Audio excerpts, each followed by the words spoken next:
جنتی جھاڑ ہے. آدم علیہ السلام جب جنت سے زمین پر آئے تھے نا تو اپنے سارے جھاڑ کا پتا لے کر آئے تھے. بولا نا محبت سے سبحان اللہ. ایک تو جنتی جھاڑ ہے اور اس میں خاصیت یہ ہے بیر کے پتے میں کہ یہ پتا جو ہے جسم سے میل کو اچھی طرح کاٹتا ہے. اس لیے ہم مرحوم کو نہلاتے ہیں, غسل اس پتے سے اس لیے دیتے ہیں اس کو کیونکہ ہمیں معلوم ہے اب چند ہی لمحوں میں مصطفیٰ کو یہ دیکھنے والا ہے قبر میں. چند ہی لمحوں میں قبر میں یہ حضور کو دیکھے گا تو لاؤ اس کو اچھا غسل دے کر کرو, اچھا غسل دو تاکہ قبر میں حضور کو دیکھے تو بالکل پاک و صاف رہے. تو لہٰذا بھائی اگر آپ نہائیں گے اچھی چیز ہے, نہیں نہائیں تو گناہ بھی نہیں ہے. کوئی میری بات کا غلط مطلب بھی نہ نکالے. تو بیر کے پتوں سے نہائیں گے تو انشاءاللہ سال بھر تک جادو سے آپ محفوظ رہیں گے انشاءاللہ. جادو کا آپ پر اثر نہیں ہوگا. اور دوسرا کام, کیونکہ اللہ مغرب کی نماز کے بعد ہی یعنی سورج ڈوبتے ہی اپنی شان کے مطابق آسمانوں پر جلوہ فرما ہو جاتا ہے. تو بزرگان دین نے جب دیکھا کہ اللہ اپنی شان کے مطابق آسمانوں پر جلوہ فرما ہوتا ہے, اب کیا کرو, کہاں مغرب پڑھ کر 2 رکعت نفل, ٹوٹل 6 رکعت نفل پڑھو اور 3 مرتبہ یاسین پڑھو. پہلی مرتبہ یاسین اس نیت کے ساتھ پڑھو کہ اللہ دنیا میں رکھے تو ایمان پر رکھے اور ایمان پر ہی موت دے. ایمان کی سلامتی کے لیے نیت کر کرنا پڑا یاسین پڑھے, یا اللہ جو میں پڑھ رہا ہوں, کیونکہ اللہ بڑا مانگنا کیا مانگتا ہے.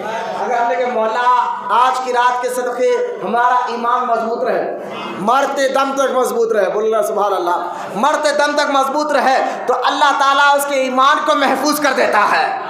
پھر دوسری بار یاسین پڑھو اور نیت یہ کرو, اے اللہ ہم جو رزق حلال کما رہے ہیں اس میں برکت عطا فرما. انشاءاللہ رزق کمائی میں آپ کے برکت اللہ عطا فرمائے گا. تیسری مرتبہ یاسین پڑھے تو نیت کرے اللہ ہم امتحان دینے کے قابل نہیں ہیں, مولا تو ہمارا امتحان لیتا ہے ایمان عقیدے کا, لیکن مولا اس قابل نہیں ہے, لہٰذا مولا بلاؤں سے مصیبتوں سے مولا ہماری مدد فرمانا. اس نیت کے ساتھ یاسین پڑھو. یہ دوسرا کام آپ کو کرنا ہے, پانی نہانا ہے, یہ دوسرا کام کرنا ہے. تیسرا کام آپ دیکھیں حضور صلی اللہ تعالیٰ علیہ وسلم جو ہے نا آدھی رات کے بعد قبرستان گئے تھے, شب برات میں آدھی رات کے بعد گئے تھے. لیکن آج تک میرے کو سمجھ میں نہیں آیا کہ ہمارے بڑے لوگ جو ہے نا اس شب برات کو مردوں کی عید کیوں کہتے. ایسا تو نہیں ہے بھائی کہ ایسے کوئی حدیث بھی نہیں ہے کہ آج کی رات کوئی مردے آپ کے گھر پر آئیں گے. اگر اللہ نہ کرے آپ کے والد گئے, آپ کے والدہ گئے, آپ کے کوئی رشتے دار گئے تو شب برات کو آپ کے گھر میں آئیں گے, کھانا کھائیں گے, ایسا نہیں ہے. یہ مردوں کی عید جو ہمارے پاس مشہور ہو گئی ہے ایسا نہیں ہے, کوئی ایسا تو بات ہے نہیں. ہاں بھائی مردے جو ہے نا, ایک بات یاد رکھیں آپ, حضرت علامہ جلال الدین سیوطی شافعی رحمۃ اللہ تعالیٰ علیہ اپنی کتاب سرا شدور میں ارشاد فرماتے ہیں کہ سنو کہ ہر مرحوم جو تمہارے خاندان والے ہو, اگر ماں باپ رشتے دار تمہارے مرحوموں کو 8 دن میں ایک بار ہر پیر کو اللہ تمہارے نام اعمال تمہارے مرحوموں کے سامنے پیش کرتا ہے.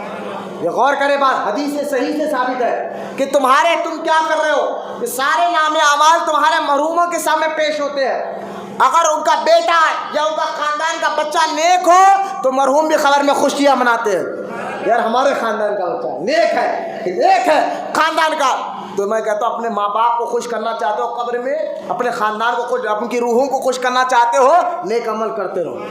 تمہارے نام اعمال قبر میں ان کے پاس پیش ہوتے ہیں, اور جن کا اولاد جن کے بچے گنہگار ہیں ان کو تکلیف پہنچتی ہے. تو آج کی رات کوئی مرحوم کسی کی روح اپنے گھر پہ آنے والی نہیں ہے. ہاں یہ بات ضرور ہے کہ آپ اگر دعا کریں گے, قرآن پڑھیں گے, وظیفہ کریں گے اور کر کے کہیں گے یا اللہ آج کی رات جیسا تو ہمیں بشک رہا ہے, میرے ماں باپ بھی بڑے گناہ گار تھے, مولا ان کی بھی مغفرت فرما دے. میرے ماموں بھی تھے, میرے چاچا بھی تھے, میرے بھائی بھی تھے, میرے رشتے دار بھی تھے, مولا آج کی رات تیرا وعدہ ہے تو گناہ گاروں کو معاف فرماتا ہے. مولا بھائی کو بھی معاف فرما دے, ماموں کو بھی معاف فرما دے, چاچا کو بھی معاف فرما دے, ماں کو بھی معاف فرما دے, باپ کو بھی معاف فرما دے.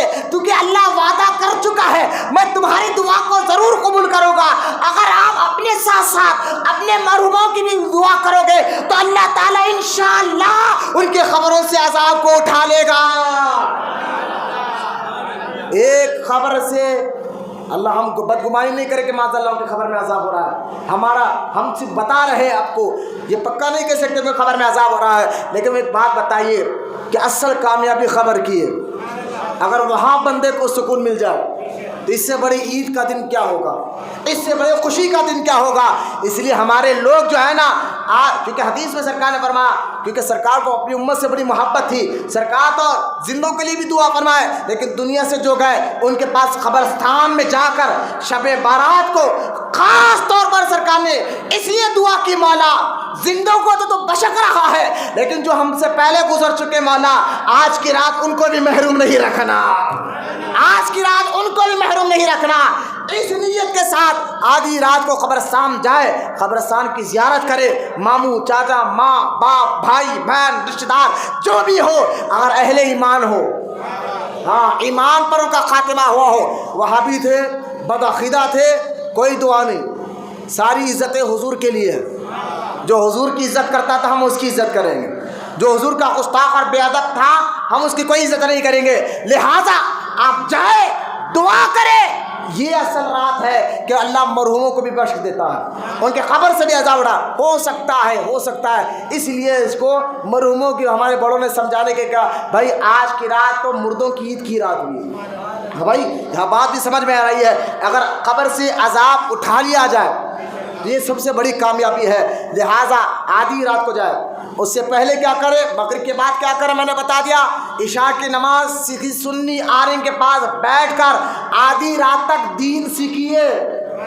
آپ کو پہلے کوئی عمل کرنا ہے تو سیکھنا ضروری ہوتا ہے، کیونکہ آج کی رات مغفرت والی رات ہے، تو مغفرت کیسے ہوگی، کس چیز سے ہوگی، کیا کرنا ہوگا، کیونکہ اللہ قرآن میں ایک اور آیت میں فرمایا، اللہ کی مغفرت کے لیے دوڑو، دوڑتے ہوئے آؤ اور اللہ سے مغفرت طلب کرو، اللہ ہی ہے تمہیں معاف کرنے والا بخشنے والا۔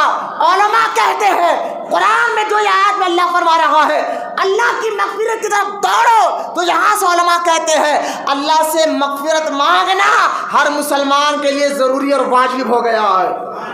یہ مغفرت کی رات ہے تو اس کے لیے مانگنا کیسا ہے، یہ علماء اہل سنت کی صحبت میں بیٹھ کر علم حاصل کرو۔ اس لیے آج کی رات گاڑیاں بھگا کر لوگوں کے نیند خراب نہ کرو، میں نوجوان بچوں سے ہاتھ جوڑ کر کہتا ہوں، گزشتہ شب معراج میں بھی ہم نے نیوز پڑھی ہے، کئی بچے کا ایکسیڈنٹ ہوا، ٹکریں لگی۔ میں ان ماں باپ سے بھی گزارش کروں گا اپنے کم عمر بچوں کے ہاتھ میں گاڑیاں مت دیجیے، اور نوجوان بچوں سے بھی کہوں گا بیٹو آج کی رات روڈ پر گاڑیاں بھگانے کی رات رہی ہے، آج کی رات لوگوں کے گھروں کے سامنے ٹھہر کر چیخیں اور گالیاں دینے کی رات رہی ہے، آج کی رات لوگوں کے گھروں کے سامنے ان کے دروازوں کو توڑنا، ان کے لائٹ کو بلبوں کو پھوڑنے کی رات رہی ہے، آج کی رات مسجد میں سونے والے کی ناک میں جو ہے نا گڑبڑی کرنے کی رات رہی، آج کی رات مغفرت کی رات ہے، آج کی رات اللہ کو راضی کرنے کی رات ہے، آج کی رات گناہوں کی بخشش کا پروانہ سننے کی رات ہے، آج کی رات تو کامیابی مانگنے کی رات ہے۔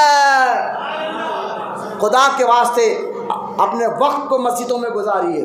میں نوجوان سے کہوں گا، بوڑھے حضرات تو الحمدللہ آتے ہیں مسجدوں میں یا تو قرآن پڑھتے ہیں، میں ان کو بھی ہاتھ جوڑ کر کہوں گا ابھی جو دور چل رہا ہے اس دور میں مسلمان دین سے بہت دور ہے، علم دین حاصل کریے۔